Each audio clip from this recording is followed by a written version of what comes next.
Hello, and welcome to a new episode of Interpreting India. From geopolitical complexities to economic uncertainties, India faces critical challenges in its quest for a more prominent role on the world stage. This season, we at Carnegie India continue to bring voices from India and around the world to examine the role of technology, the economy, and international security in shaping India's future. I'm Tejas Bharadwaj, and we shall be discussing the role of emerging technologies in space security today. Emerging technologies like artificial intelligence, quantum are increasingly defining how global players are viewing space security today. Offering a plethora of opportunities, these technologies also present challenges that players need to understand to effectively deploy them for ensuring a safe and secure space environment. Joining us today to discuss this topic is Dr. Almudena Azcárate Ortega, the lead researcher at UNIDA's Space Security Program. An experienced space lawyer and policy scholar, Dr. Ortega has briefed UN member states on the topic of space security law and policy and has presented her research in multiple fora. She has led UNIDA's participation in several multilateral processes and leads the design and implementation of the program's research projects and strategies. She also holds a doctorate in space security law from Georgetown University, focused on the distinction between dual-use and dual-purpose space systems.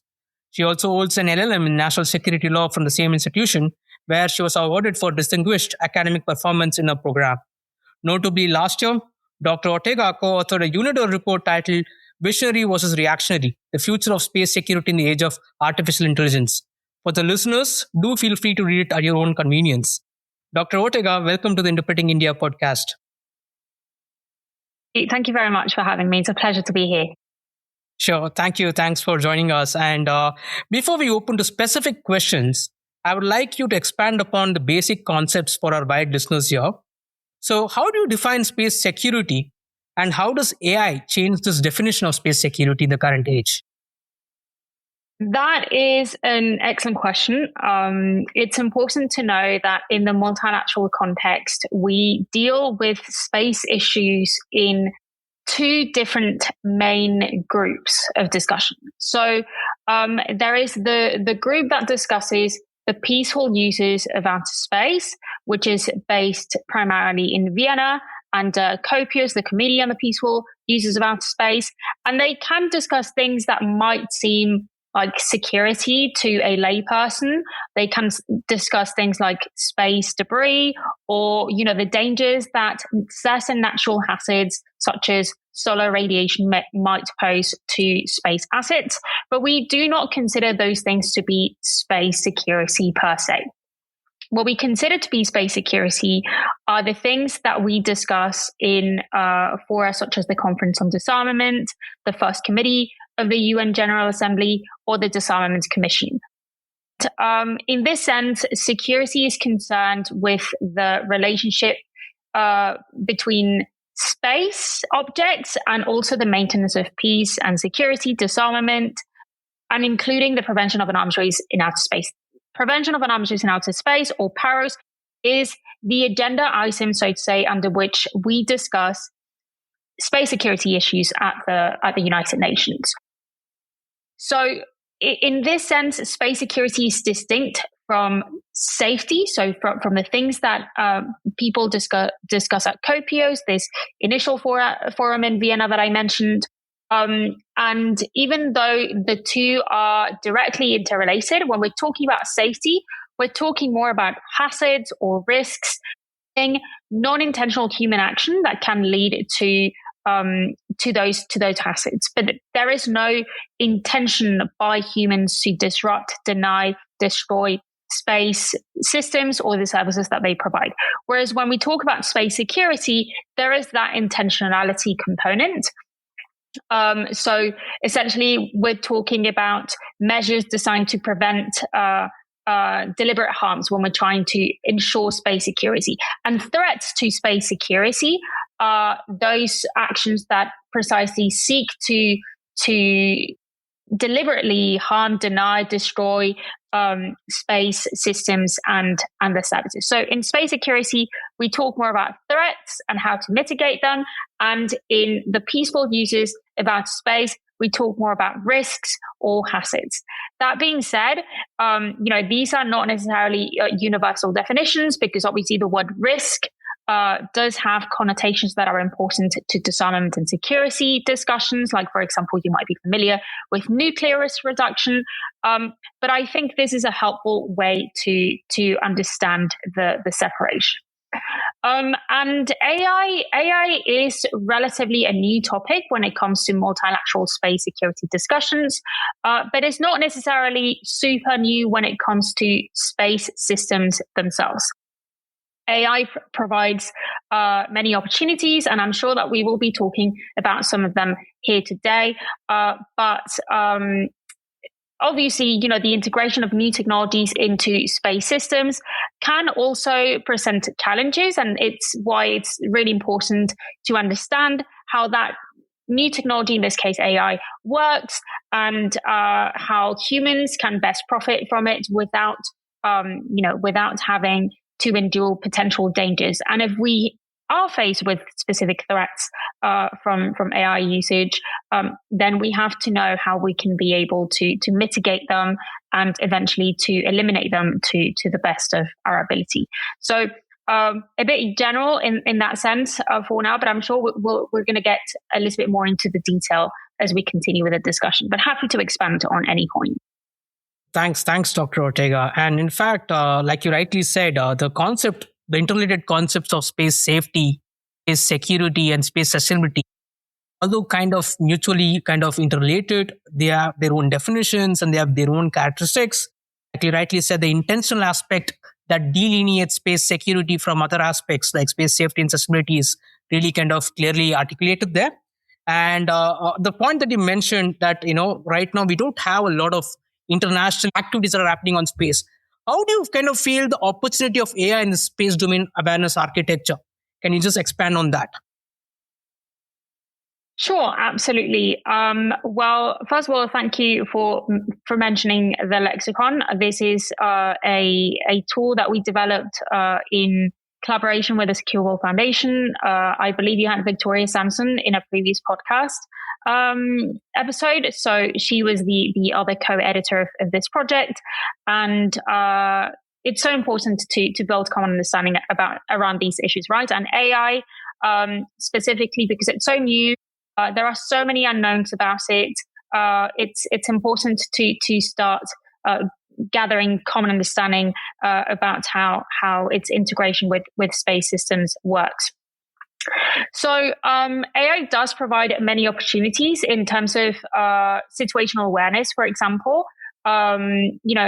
What's really good about AI is that from a data processing standpoint, it can do so much more than humans. It can process data more quickly and more efficiently. So when we're talking about space situational awareness, space domain awareness, but also, keeping track of things on Earth as well, AI can be a really helpful tool.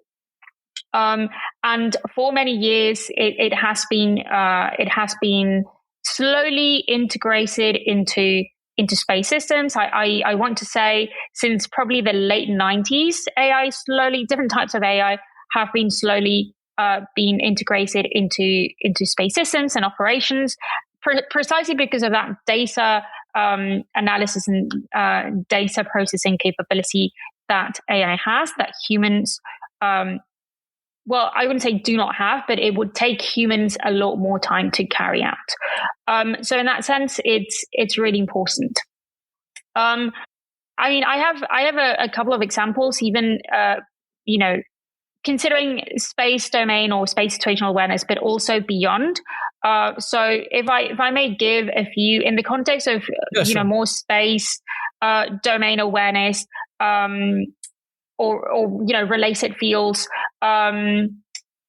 just when it comes to space debris management, space debris is a huge concern for many actors because it is uncontrollable. We don't yet have the tools to kind of clean up space when debris is created, even though some are being developed, but the technology is not yet mature enough so that we can just,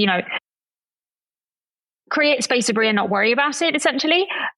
So when it comes to space debris management, AI can be used, or at least it's being developed to potentially predict collision risks to essentially optimize how satellites would have to maneuver in the most efficient way to avoid potential impacts, and to ensure, that both the space systems themselves and obviously the humans that are in space, so the astronauts, the cosmonauts, the taikonauts are kept safe. So that's a really useful utilization of AI right there.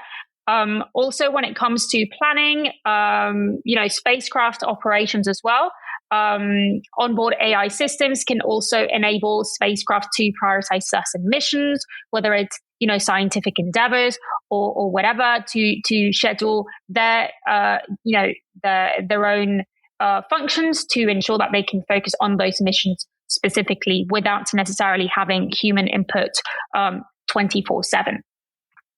Then we don't talk about this that much in the security, in the security multilateral discussions, but you might also consider robotic explorers, like, for example, the Mars rover or similar technologies that might be deployed now that humans are, going back to the moon, and the moon is becoming more and more important.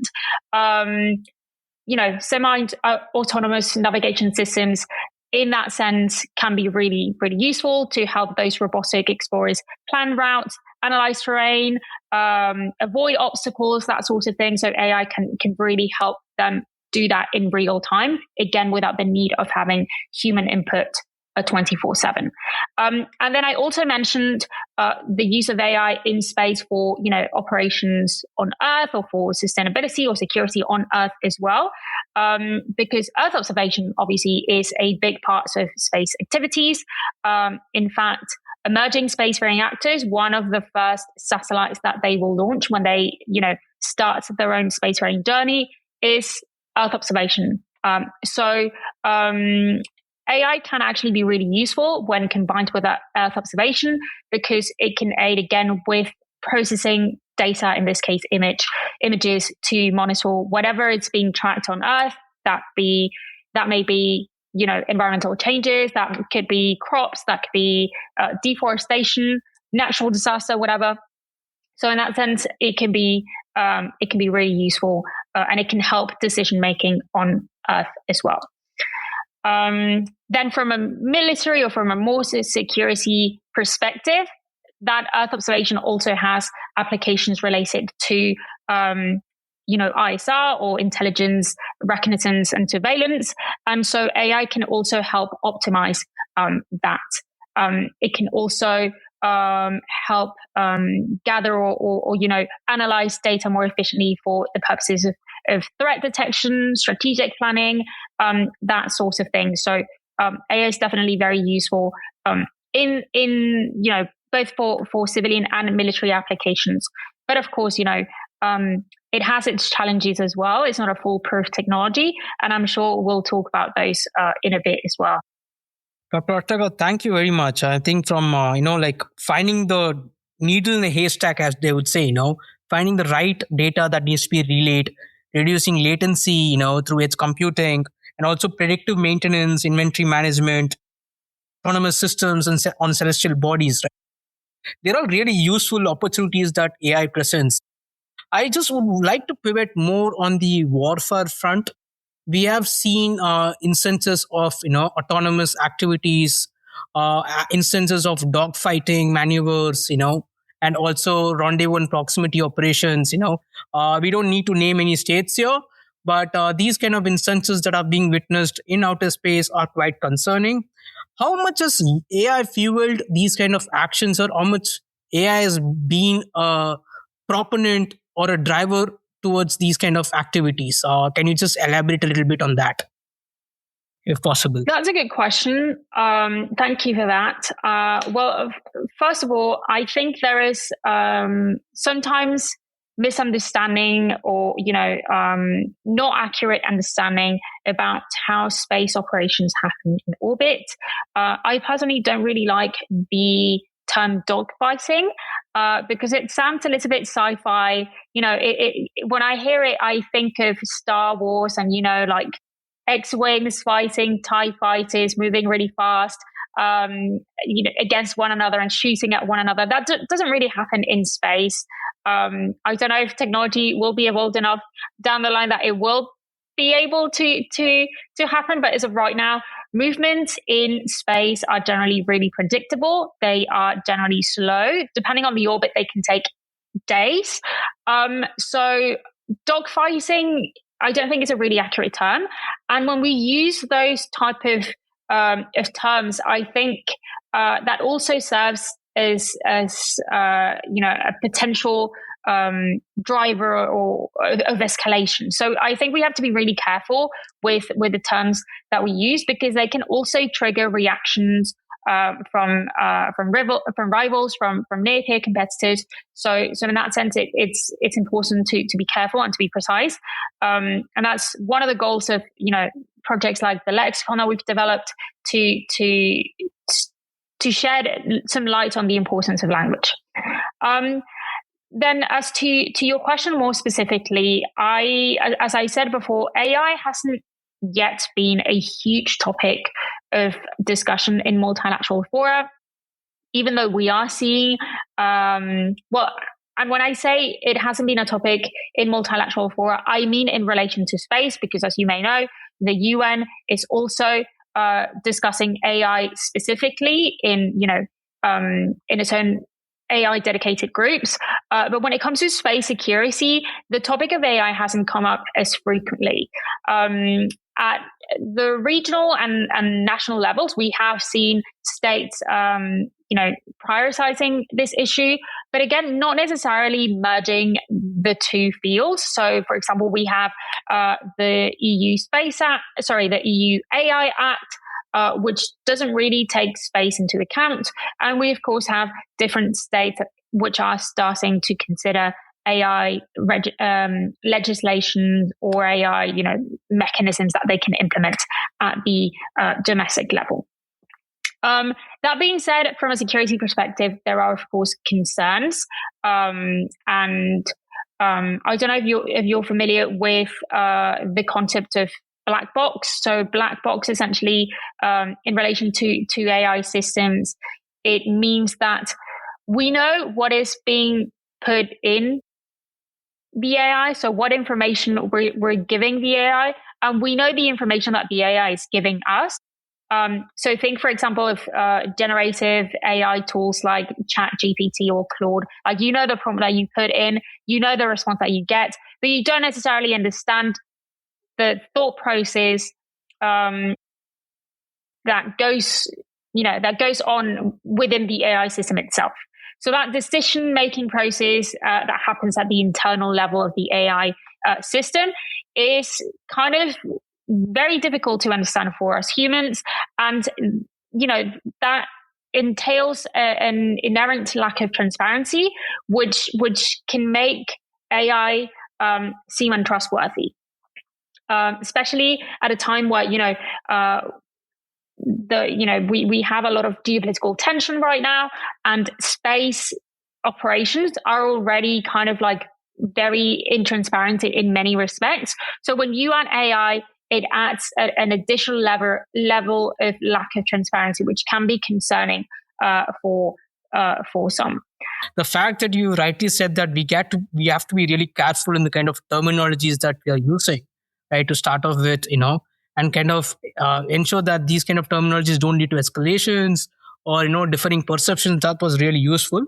And secondly, the fact that you mentioned about the a simultaneous governance mechanism that's happening in the UN in the context of disarmament. If I'm not wrong, the group of governmental experts on lethal autonomous weapons system, a kind of a coordination mechanism where both these processes talk with each other, because at the end of the day, both of them are dual-use technologies.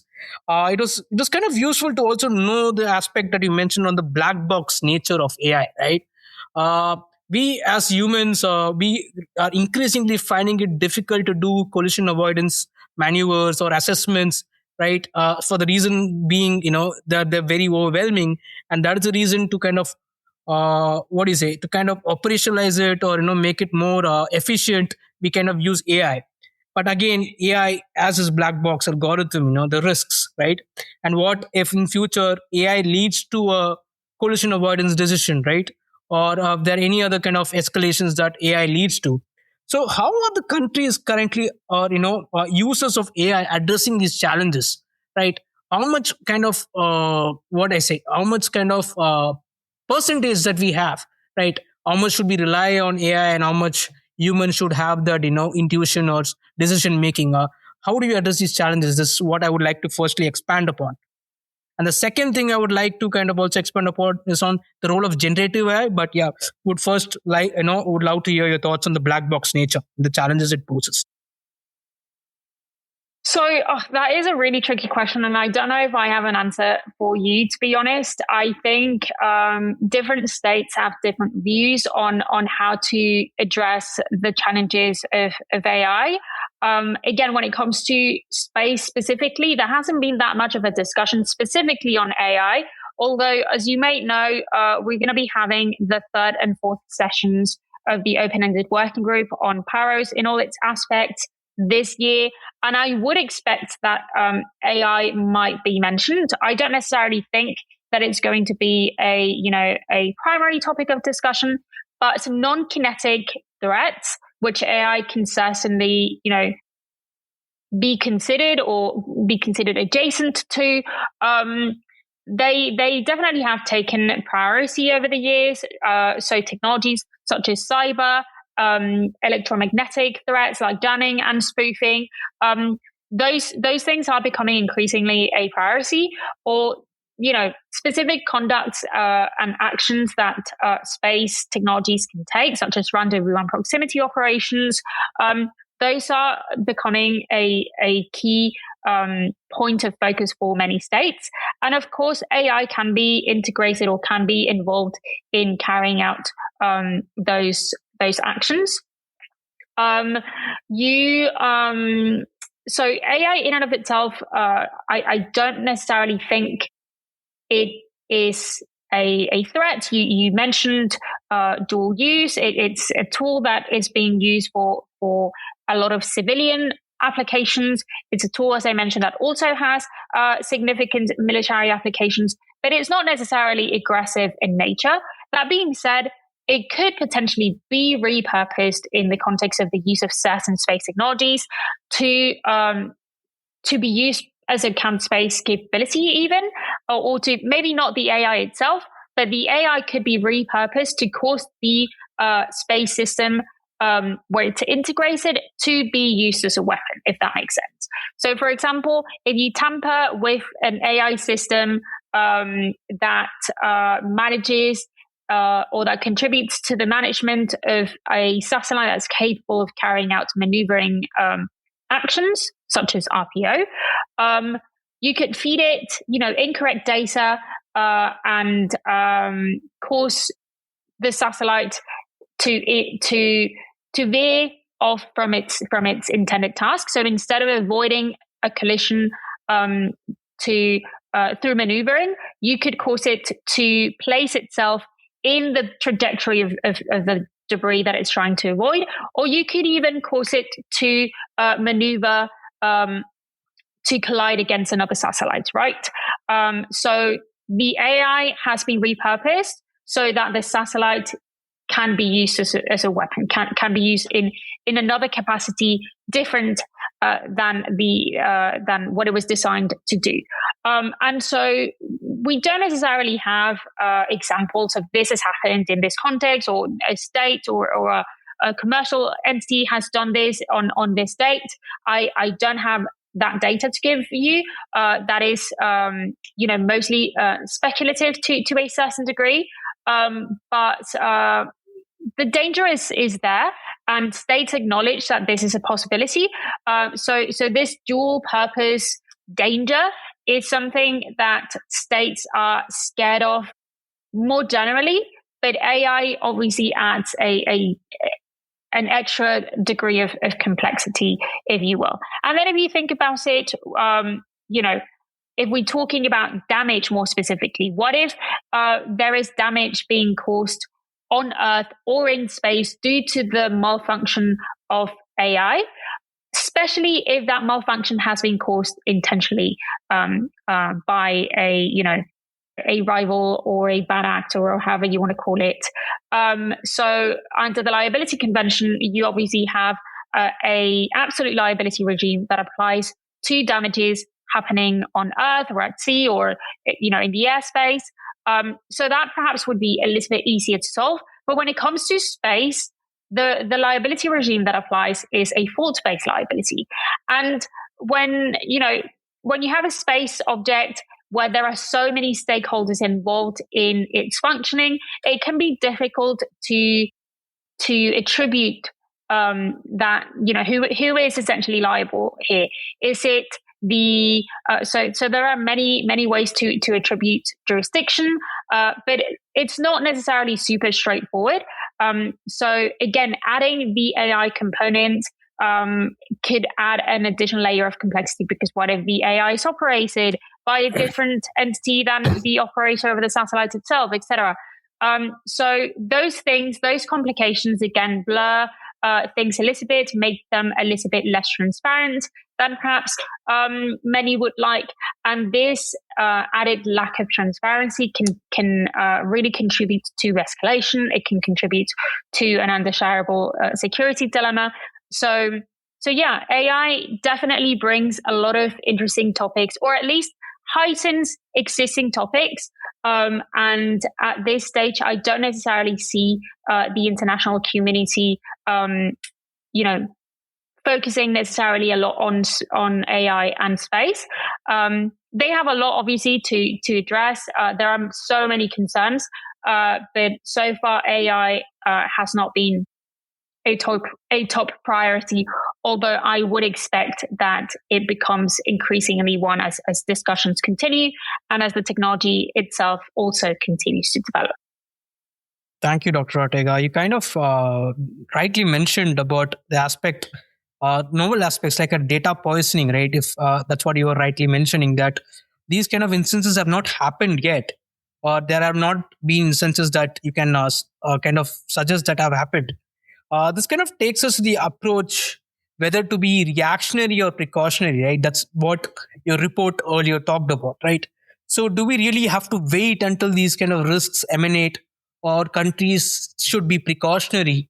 And you didn't mention that in the open-ended working group, you do see the probability of non-kinetic, space kind of threats to be kind of discussed, cyber electromagnetic threats and RPOs, and how AI can kind of be accommodated in these discussions. You also rightly mentioned about liability convention, which takes me to the next question. Consider the outer space treaty as well as the other space treaties, right? They were written much before the advent of AI. So, considering the current space governance landscape, do you feel the need to have new treaties to govern AI in space? We have seen how the geopolitical landscape was, right? Ever since during the era of Cold War, we had a lot of space treaties being drafted and kind of enforced. But right now, we are more seeing a pivot towards soft law instruments or more like guidelines, right? You mentioned Corpus. In 2019, we had a guideline on, long-term sustainability of space activities, right? So are we kind of moving towards more like a guidelines, soft law kind of landscape? And having said that, I just wanted to also understand what is the role of existing space treaties here to govern AI? And if you think they're not sufficient, then where do you see the future going? Will we have that hard laws that can govern AI? EU AI Act is one example where multilateralism did come together to regulate, AI. So do we see something emerging like that in the global landscape, or do you think soft law is the way forward? That is an excellent question, and a question that many have been asking, not just in relation to AI, but in relation to, to space regulation more generally. I would say, first of all, that I think the Outer Space Treaty is nowadays probably more relevant than ever before. But it is a treaty of principles. If you read the title of the Outer Space Treaty, it very clearly says that it is a treaty on principles governing the activities of states in the exploration and use of outer space, right? So we often forget that, but it's really important to remember that it is a treaty of principles, and therefore we cannot really expect it to do more than it was created to do. So to give you an analogy that I think is useful, the Outer Space Treaty is like the constitution of space. And similarly to constitutions that we have for countries on Earth, it doesn't deal with the nitty-gritty of everything that can happen when it comes to space exploration and use. Other legal and normative mechanisms do that. And so, for example, the Outer Space Treaty had several treaties that were negotiated and entered into force after it, which do deal with some of the more specific issues that the outer space mentions but doesn't delve into deeply. Like, for example, I mentioned liability. There's also things like registration, etc. But going to your question of more specifically focusing on AI, I do think that the Outer Space Treaty does still provide principles that are very relevant in the age of AI. For example, we have the principle of the use and exploration of outer space being the province of all humankind in Article 1, the obligation of non-discrimination, which is also enshrined in Article 1, the responsibility regime in Article 6, the due regard principle in Article 9. All of these principles still apply and are still relevant when we're thinking about integrating AI into space systems and what uses and challenges can emerge from that integration. Then Article 3 of the Outer Space Treaty also establishes the applicability of general international law. I think this is a really important article of the Outer Space Treaty. So the application and the applicability of general international law to the outer space environment. And there are many principles in general international law that are very relevant to space operations that involve AI. That being said, of course, no mechanism is perfect. And I do think that it is positive that we continue to talk about legal and normative mechanisms for space, and specifically to address space security concerns. I think one of the reasons why the international community has been focusing on guidelines and principles, like you mentioned, the LTS guidelines, for example, in the last few years, is because the Outer Space Treaty was a treaty that was negotiated between a few states, primarily the United States and the then Soviet Union, which were the most important or maybe the only spacefaring nations at the time. And now you have so many more. You have so many more states that want to be involved in those discussions, which is great. It's great that they want to be part of the discussion.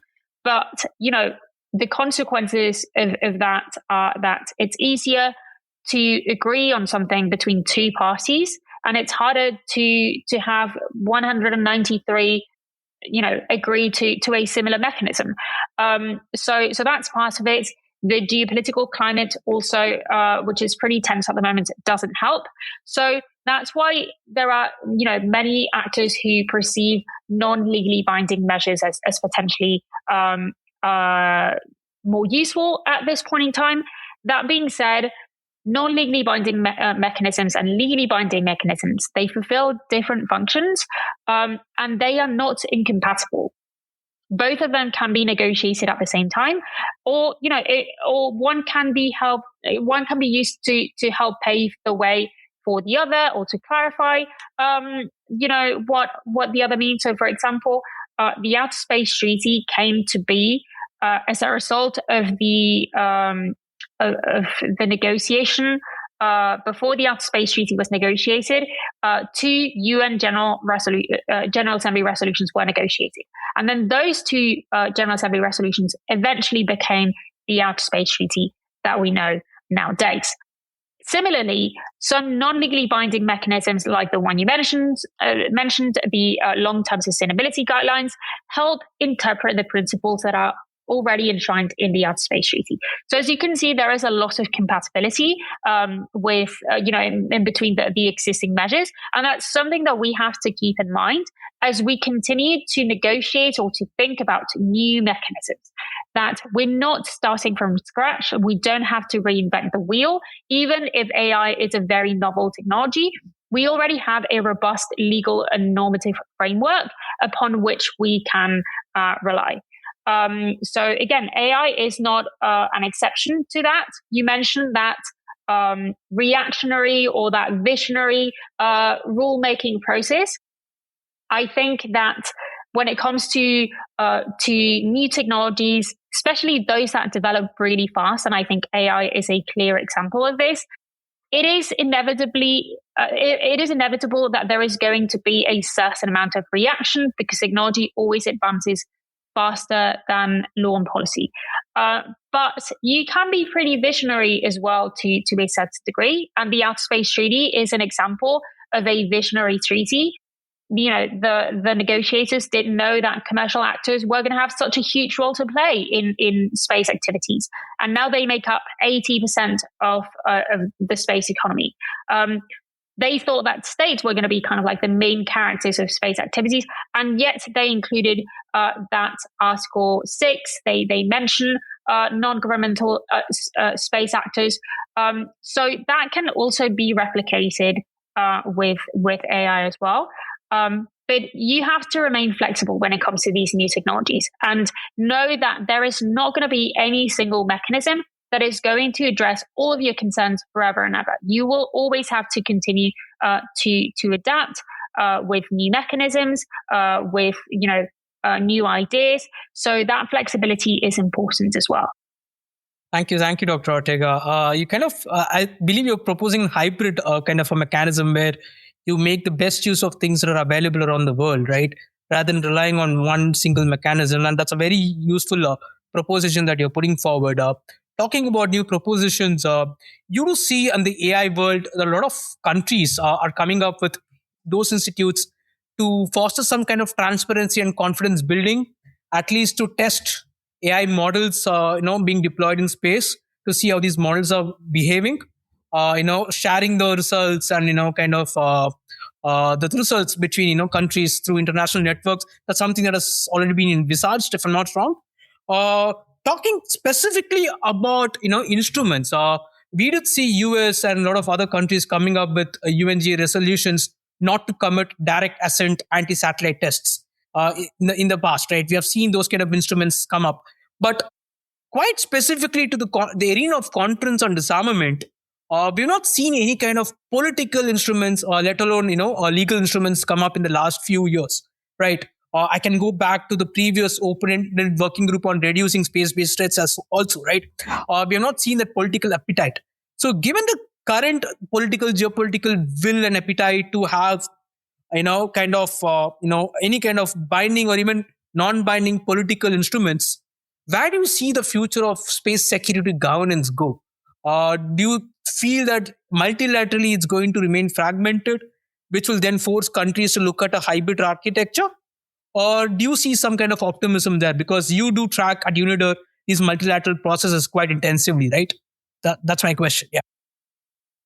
So I definitely think that multilateral processes continue to be key, especially for fields such as space, which is a domain that is inherently international.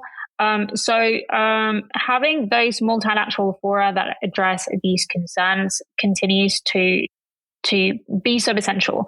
And I think that obviously there is a call for more inclusivity, which I think is very positive. Is one of the reasons why I think we've transitioned from what used to be the more traditional mode of ad hoc bodies, such as the groups of governmental experts, which, as you may know, are smaller groups of up to 25 states, where the permanent members of the Security Council, so the United States, China, Russia, the UK, and France, are always represented.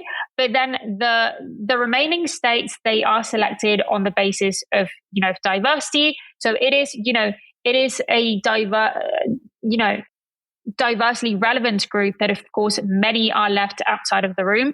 And of course, other stakeholders which are not states, such as civil society, academia, and industry, which might not have decision-making power, but they do nevertheless have a lot of insights that they can provide to the discussion, are also left outside of the room.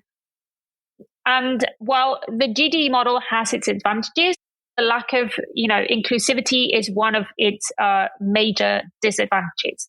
And that's why we've transitioned into this open-ended working group model. We had the first in 2022 and 2023 with a responsible behaviors open-ended working group.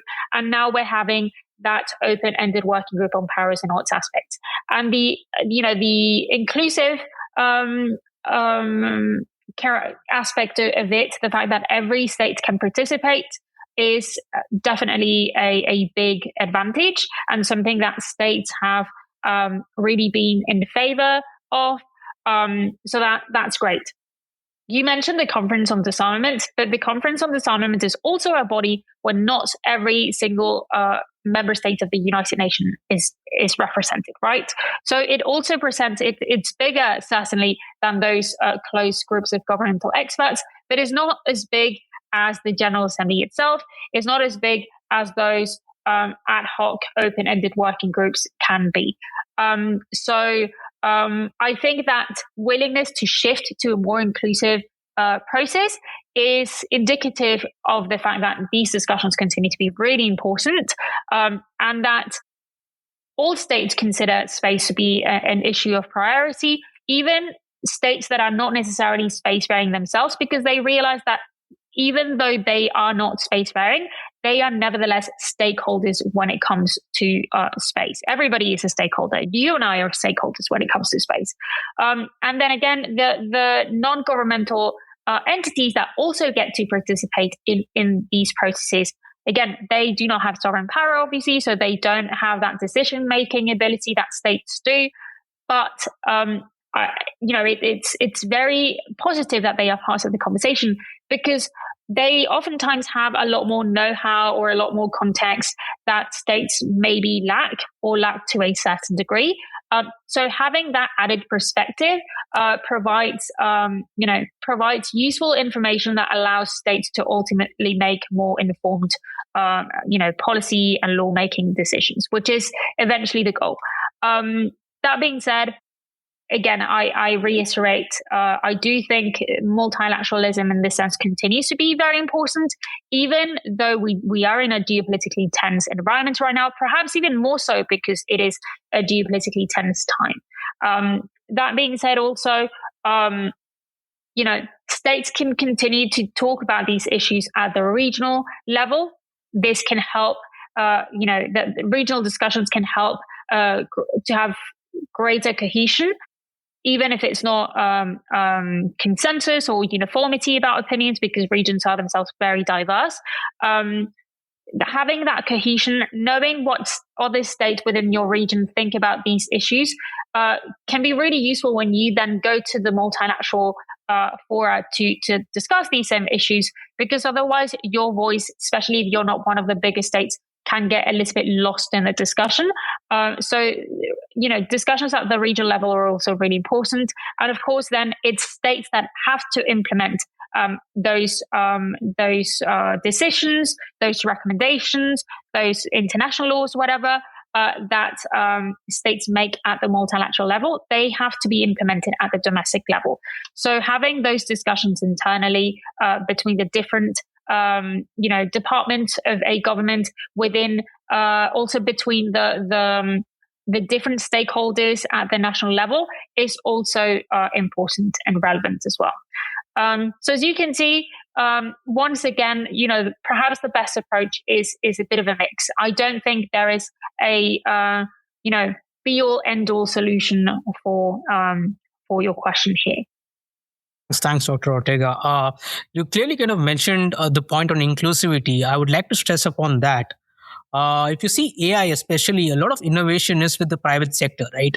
It is those big techs and those companies that are at the forefront of developing sophisticated, as I would say, frontier AI models. Right. Talking about inclusivity, you have seen UN also kind of grappling with, this aspect of inclusivity and kind of creating new initiatives.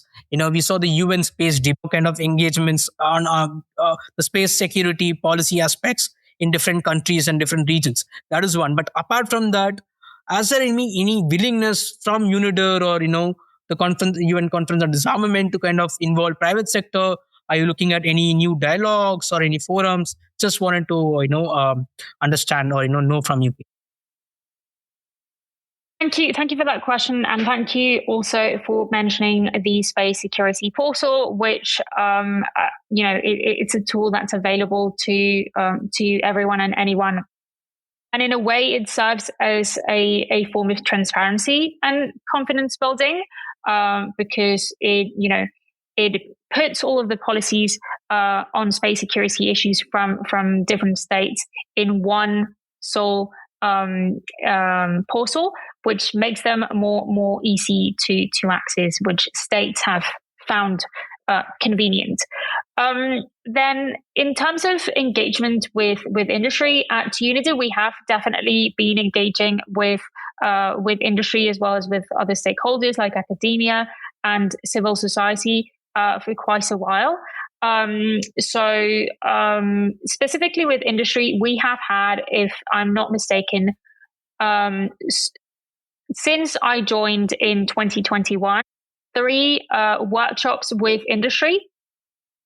Essentially, these workshops, the intent of these workshops is twofold. First of all, gather the views of industry actors regarding space security. So what are their concerns? What do they perceive as threats or as issues to address? How are they addressing them? And then how can states be helpful in that mission? What should states know about what industry is doing? So that is one aspect. Then the second aspect is to inform industry of what is being done at the multilateral level, so that they themselves can also be part of those discussions and get involved in that sense. Because sometimes industry doesn't necessarily know what is happening at the UN level. The UN can be somewhat niche if you are not a part of that world of diplomacy and multilateralism. So we saw this in the open-ended working group on reducing space threats in 2022 and 2023, which was the first group on space security where the discussions were open to non-governmental entities. And we did have some participation from industry, but we could have had so much more, because industry, of course, is so active when it comes to space activities. But I think that maybe they were not more active because they didn't necessarily know that this was a discussion that was happening. So these workshops are also, for that purpose, to inform that they can be part of the discussion, that the UN and states within the UN want to hear about their perspectives as well. And we have definitely seen an evolution in the time that we've held these workshops, because I think traditionally industry actors didn't necessarily want to be too involved in space security discussions. It's different on the peaceful user side. I think in the peaceful user side at COPIOS, they are significantly more active. But when it came to security, there is an association of space security with space weapons, and so industry perhaps didn't want to be associated with the idea that they were themselves developing space weapons. So traditionally they hadn't been too involved, but in recent years they have become more knowledgeable of what space security entails. They have space security specific concerns themselves. So we do see them raising issues that are very relevant for space security discussions that maybe not necessarily are being raised by other actors. Things relating to insurance, for example, is not an issue that states have really raised, but it's so important to space industry because, as I said, they are the primary operators when it comes to space activities. So, of course, they want to have a certainty that if there is an issue, a security-related issue in space, that they are going to be protected, that their investments are going to be protected. So yes, we do definitely engage with industry. We do engage with academia as well. At Unity, we have what we call a global disarmament research network. This is institute-wide. It's not unique to space security. But at the space security level, what we do with this group is we have different universities that are members of this group, and we collaborate on different projects with them. Right now, we are in the process of developing a map of threats to space systems and consequences to both space and Earth. And we're doing this in collaboration with universities from all over the world to gather different perspectives on these issues. And of course, we also engage with civil society. So I mentioned Secure World Foundation. They are a long-standing partner of ours. Then we collaborate with many other civil society entities like the GCSP in Geneva and many others. So yeah, definitely we want everybody, all the stakeholders, to be part of these discussions on space security. And at Unity, we do really try to be that nexus between states and these other stakeholders which have not necessarily traditionally been parts of the discussion as much. And we do what we can in that sense, hopefully with some success. Yeah, that's good to know. I think inclusivity is a flavor that you're kind of looking to describe here, and that's well taken. Could you also kind of briefly open up on your outer space security conference that United has been doing, and how much AI has also kind of featured in these debates? Because I feel the need to have AI as a discourse under this conference going forward. What do you think? That's a really good question. We introduced the topic of AI for the first time last year, so in 2025. And it's definitely something that, again, generated interest. It's a topic, as I have been saying, that is somewhat novel when it comes to space security, but it is becoming increasingly important because AI is becoming itself increasingly important in our daily lives. You mentioned generative AI briefly before, and I think thinking about Gen AI is really reflective of the evolution of AI more broadly. So us humans on Earth here, ChatGPT or similar LLM models are such a parts of society right now. Like, everybody knows what ChatGPT is. Everybody knows what an LLM is. Not necessarily everybody uses them, but they know what it is.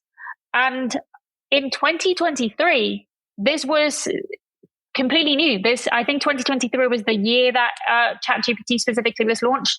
But I might be wrong on the date. But before 2023, you didn't really hear about AI. Working in the context of academia as well, it's been really interesting to see that the use of Gen AI for research has become a big concern now, but it wasn't a few years ago. We don't have to go back 10 years. We just have to go back 3-4 years. So it's advanced so rapidly and it's made such progress so fast. And that is similarly reflected in space. While it's still fairly new, I think we can definitely expect it to continue to progress. And as I said, it's fairly new maybe in the way that we think about it, but different forms of AI, because of course there are many different types of AI, many degrees of sophistication of AI, but we've had some form of AI integration or machine learning integration or autonomy in space from, I would say, maybe the 90s. But it's right now that we're seeing that rapid growth, and it's due to that we're seeing increasingly more discussions at the multilateral level, and of course at Unity we do try to identify what are those forward-looking topics, and try to be a little bit visionary in that sense when we propose topics for our space security conference. And the panel that we had on new technologies, where AI featured rather prominently, was an example of that. Thanks, Dr. Ortega. Just to emphasize on that, this question that I had, where do you feel the opportunities of generative AI in space security are? We can conventionally use generative AI to develop images, to kind of procure texts, but in the field of space security, where do you see the opportunities and challenges? Just wanted to hear your thoughts on that. That's a really good question. First of all, I know you and I have been talking about generative AI quite a bit, but just for the sake of your listeners, I would imagine that maybe most of them know what Gen AI is, but essentially, AI is a type of technology that allows for the generation of content. It can be text, it can be audio, it can be images, video, etc. That can be used for a wide variety of tasks, and it's able to create that content due to having been trained with a large amount of existing data. And the fact that it's existing data is important when we consider the applications that these technologies can have. Gen AI specifically, can be really helpful in the security context from a logistical and administrative point of view. This is, of course, not unique to security, but it can be really helpful in the context of security when you need to streamline tasks where, fast decision making is really important, where there is a sense of urgency that maybe you do not have in other fields. That being said, the effectiveness of Gen AI actually does rely on the quality and the accuracy and the, how good the data that has been input into it is. So not just in terms of like prompting it to do something, but also in terms of what data has been used to have that AI model learn, right? So both streams of data are important in this sense. And so in a military context, if the Gen AI is relying on false data, it can lead to incorrect assessments. It can lead eventually to incorrect decisions by the military made on those incorrect assessments made by the AI that could potentially lead to catastrophic situations. It can lead to escalations.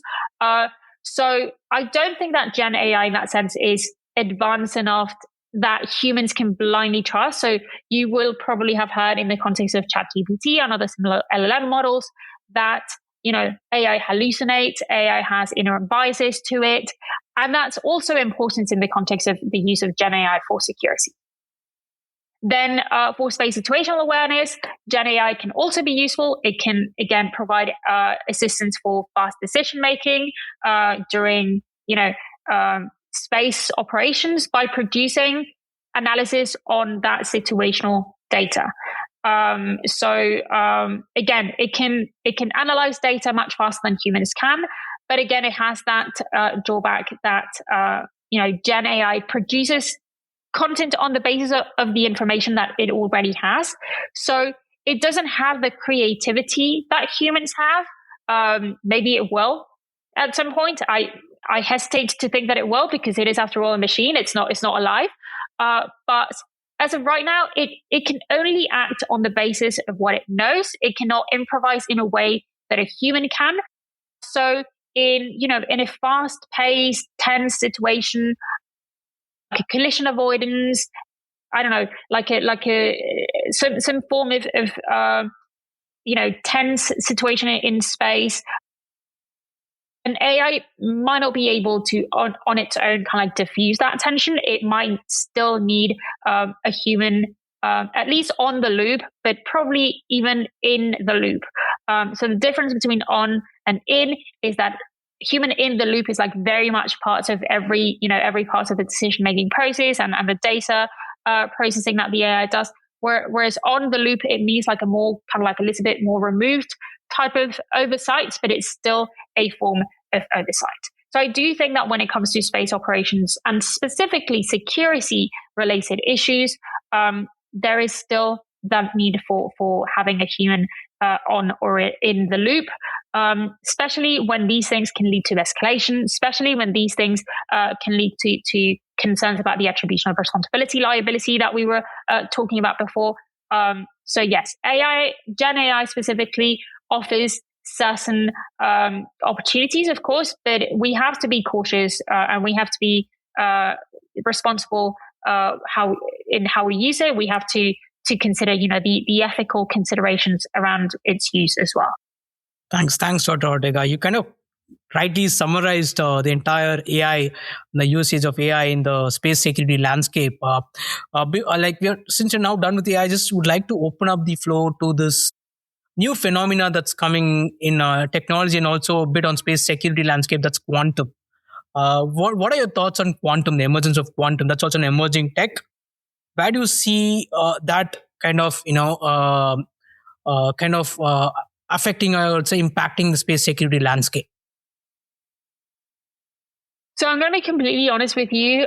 When it comes to quantum, have not really seen any discussions in multilateral field at all. I think quantum is a technology that is still very much, much more in its infancy than AI. I think it's less understood. It seems that quantum could offer a lot of opportunities when it comes to communications specifically, particularly maybe along large distances.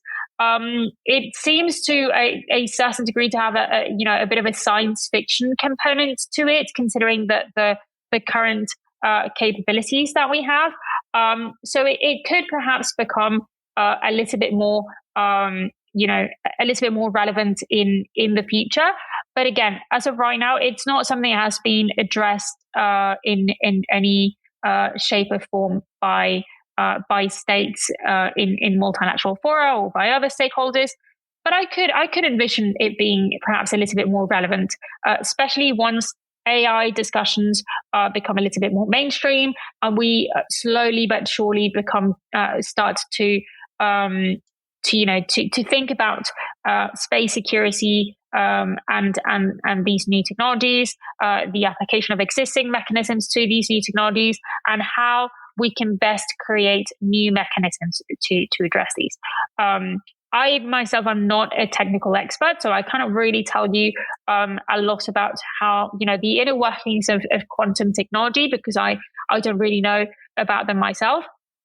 But hopefully, in time, we will know a little bit more about these, these types of technologies like quantum, and be able to better assess the opportunities and the challenges that they might present for space security. No, that's really kind of good to know about your views on quantum, and it's still emerging, and there's still more work that needs to be done, to kind of gauge how the technology develops. I in fact seen Unidor to kind of publish, the implications of quantum on the general security landscape. And I'm just hopeful with time to come, we'll also have a more clear picture on the kind of implications it poses on the space security landscape. Just to kind of end, our podcast, just a few insights on, we have discussed about AI and quantum. Are there any other new emerging technologies you feel would kind of pose any risks to security landscape or, space security landscape? Just would, any emerging technology you feel that diplomats or policymakers right now would need to focus on apart from AI and quantum? Any other technologies? Well, this is not a new technology per se, although it sometimes gets lumped into the group of new technologies with the others that you mentioned. But I think cyber is such an important technology. Space systems are increasingly software based. So if you compare how they were when humans first became spacefaring to now everything is connected. We have when we think about space systems, we also have to consider that we're not just talking about the space segment. So we're not just talking about the satellite, but we're also talking about the ground segment. We're also talking about the data links in between. And cyber can be used to interact or to target any of those segments, with the ground segment specifically being the most easy to target. So when I mentioned that non-kinetic issues and threats are becoming more of a priority for states in the context of these multilateral discussions, cyber is probably one of the key issues that states are concerned about. Because cyber attacks can be really insidious. They can be very difficult to attribute. The degree of harm that you can do with cyber is, it's very broad. It can range from something really momentary and completely reversible to, completely decimating a space system. So the level of accessibility, meaning cyber technologies are pretty accessible. You just need a computer and knowledge of how cyber works. To the difficulty of attribution, to the, what you can do in terms of like how many things you can target when it comes to cyber is something that, that really merits attention. And we should consider the integration of cyber and space really, really carefully moving forward. So I'm glad that states are giving non-kinetic threats and specifically cyber more and more attention. Right, Nanda, thanks, Dr. Ortega. And with, I think the Geneva Cyber Week planned in a few months from now, I think the importance of cyber security in space, is kind of emphasized there. And also the works that UNIDER has done, on the importance of cyber security in space. I think the listeners can take a look at it, at your convenience. But it's very important that you kind of mention this, and also on a very empathetic note, we're ending this conversation. So thank you very much. All these insights are wonderfully taken, and I hope listeners got a good understanding on the role of emerging technologies, the opportunities and the challenges that they kind of pose in outer space security landscape.